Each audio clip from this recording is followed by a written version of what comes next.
Bonjour à tous et bienvenue dans cette nouvelle vidéo, ce nouveau tutoriel pour peindre un pelage tacheté sur un Gryph-hound.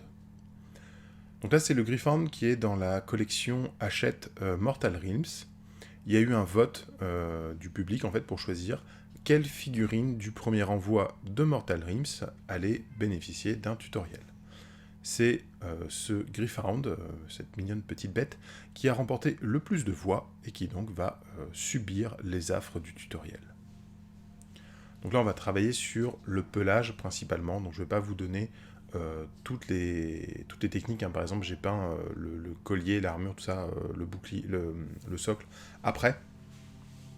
Donc ça je ne vais pas vous l'expliquer dans le tuto, on va vraiment se concentrer sur le pelage de cette bestiole, et puis les petits détails comme les griffes, la queue et le bec. La figurine a été sous-couchée en grès cire, donc simplement en gris clair, et on va pouvoir commencer tout de suite à travailler dessus avec des contrastes. Dans un premier temps, on va utiliser du contraste Skeleton Horde, qu'on va appliquer sur l'entièreté de la figurine. Alors, il ne faut pas oublier deux morceaux. Si vous avez un endroit où vous n'avez pas bien passé, ça va vous faire une petite tache comme ça claire qui ne va pas être très agréable à regarder. On évite d'avoir des accumulations trop fortes. Si jamais j'ai des recoins où ça s'est vraiment accumulé, où ça risque de faire des grosses traces, des grosses coulures, je reviens avec le pinceau propre et essuyé qui va me servir un petit peu d'éponge pour absorber les zones comme ça où je vais avoir trop d'accumulation, afin d'avoir un rendu le plus propre possible.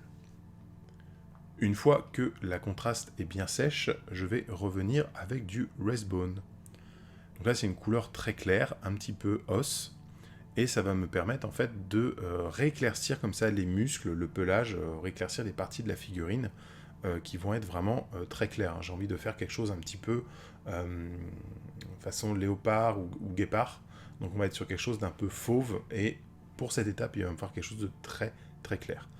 Pour l'instant, je suis assez grossier. Vous voyez, je garde quand même mon ombre faite à la contraste pour les creux des muscles, etc.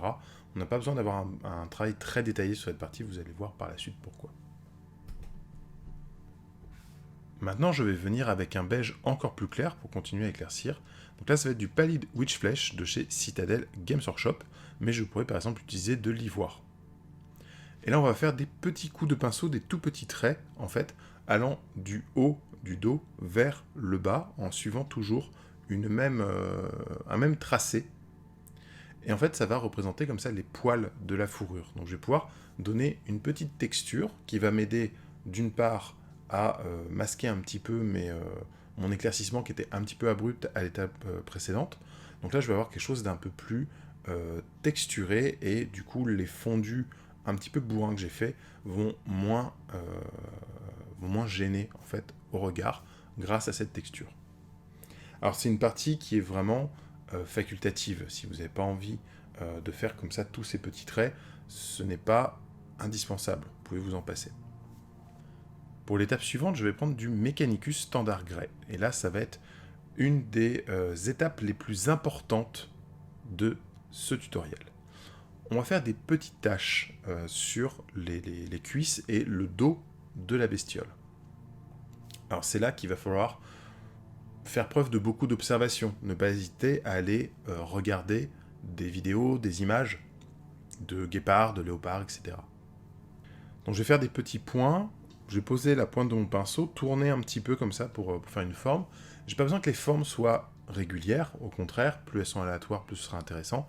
Faut pas non plus qu'elles diffèrent trop les unes des autres, hein. On va pas faire des tâches énormes et puis des petits points à côté. Et surtout, il va falloir que je laisse un espace assez régulier entre les tâches. Désormais, on va prendre du noir. Donc là, je prends du Abaddon Black Citadel, mais ça peut être n'importe quel noir de n'importe quelle marque. Et on va revenir faire un petit point de noir au milieu des taches de gris qu'on a fait précédemment. C'est cette petite astuce qui va donner toute sa profondeur à ces taches, à ce pelage moucheté. Et ça va vraiment être ça qui va donner en fait un petit côté réaliste à une technique qui est un petit peu aléatoire et très facile à mettre en place au final. Une fois que tout est bien fait, je vais prendre du Seraphim Sepia que je vais mélanger en 50-50 avec du Lamian Medium. Et là, je vais recouvrir toute la partie que je viens de peindre sur lesquelles je viens de moucheter là les petites taches, tout simplement pour intégrer les taches au pelage. C'est-à-dire que vous allez faire un filtre brun assez chaud qui va à la fois se poser sur votre beige très clair des éclaircissements des muscles que vous avez fait. Si vous avez fait la technique des petits traits, ça va aussi renforcer cet effet-là. Et ça va aussi en fait apporter un brun chaud en filtre sur votre gris et votre noir des taches qu'il a sur le dos.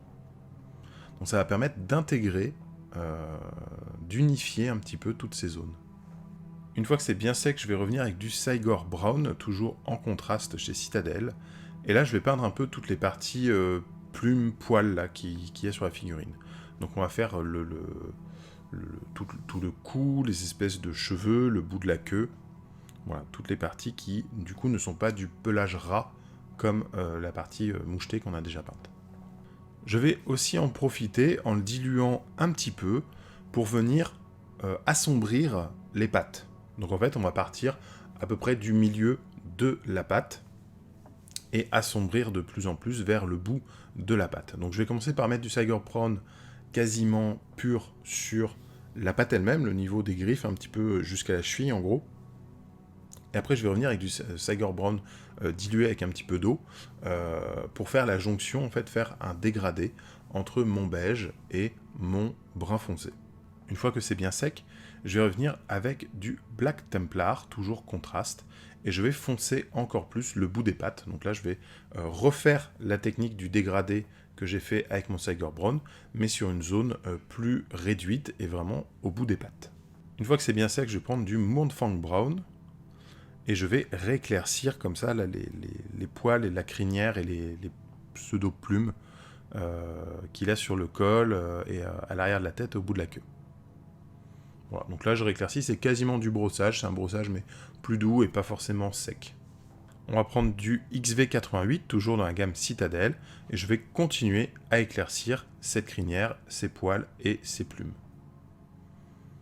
Toujours en façon quasiment brossage à sec, mais en plus doux, un petit peu plus fluide, et en suivant bien les reliefs de la figurine. Maintenant je vais prendre du Gryph-hound orange, ça tombe bien, et je vais peindre le bec avec. Voilà, donc je fais bien attention à ne pas oublier une partie du bec, et juste je le peins tout en orange, très facilement. On va revenir avec du Mechanicus Standard Grey, et en utilisant le plat du pinceau, en le posant à 90 degrés par rapport au sens des griffes, je vais revenir sur les griffes justement, faire un petit éclairci sur la pente, en fait, sur le côté aigu, j'ai envie de dire, de la griffe. Ça permet d'avoir un petit relief, de mettre un petit peu en valeur comme ça le volume de la griffe.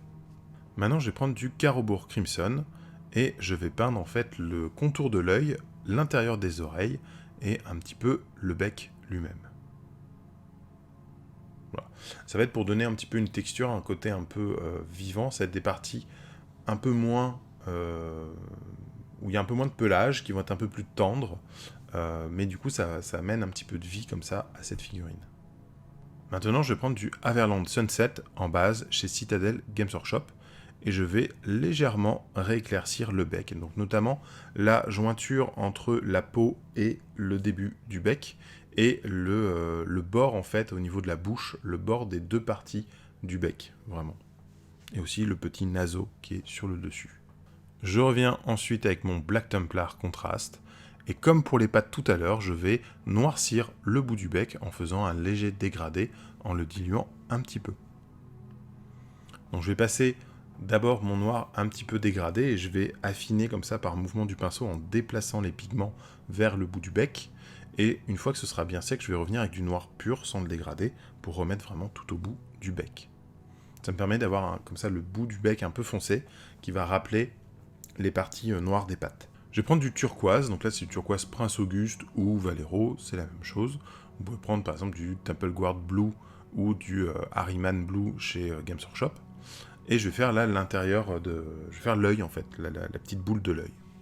Tout simplement, donc je fais attention à pas déborder. Ce qui va être sympa, c'est que comme là j'ai un turquoise pour faire l'œil lui-même, et que le contour de l'œil a été traité avec un rouge violacé au Carroburg Crimson tout à l'heure, je vais avoir un joli contraste chaud-froid qui va se produire ici. Ensuite, je reviens avec du Barot Blue, donc j'aime bien, c'est un turquoise très clair, très sympa, et je viens juste déposer un petit point, comme ça, de reflet bleuté à l'intérieur de l'œil.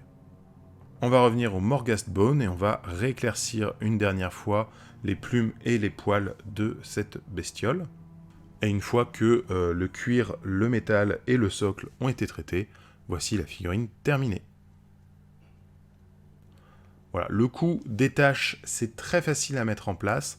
Vraiment, cette petite astuce de mettre le gris, puis le noir, et ensuite un lavis sur l'ensemble pour unifier les teintes, c'est vraiment super efficace. C'est très simple à mettre en place, c'est super efficace. Pour le socle, j'ai fait quelque chose de très simple aussi, c'est-à-dire que j'ai passé du Basic Anom Grey sur l'entièreté du socle, après j'ai rebrossé le socle en ivoire, et je suis venu à la contraste mettre les couleurs.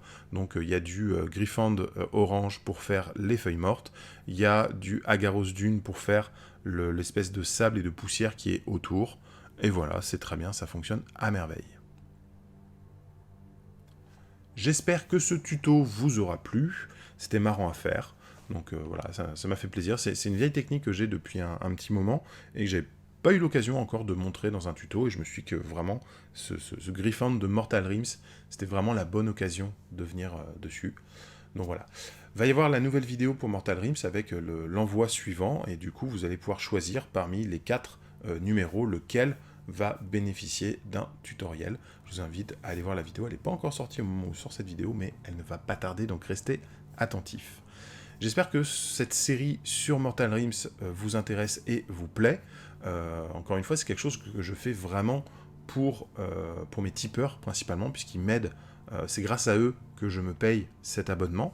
Sinon, je ne le ferai tout simplement pas, puisque j'ai déjà une bonne grosse armée Nighthound et je ne collectionne pas les Stormcast en dehors de ça. Donc voilà. Le principe, c'est vraiment de faire des tutos qui vont vous plaire et qui vont vous servir avec cette collection de Mortal Rims chez Hachette. Donc voilà, n'hésitez pas à me soutenir en passant sur le Tipeee. Voilà, vous pouvez mettre des sous, vous pouvez donner une fois ponctuellement ou donner un abonnement régulier pour m'aider dans ce genre de projet. Ou alors tout simplement, vous pouvez aider la chaîne en likant, partageant, en commentant les vidéos de cette chaîne. Donc voilà, j'espère que tout ça vous fait plaisir. Moi en tout cas, ça m'a bien fait kiffer de peindre cette figurine. Donc je vous remercie et je vous dis à très bientôt pour une nouvelle vidéo sur la suite de Mortal Rims.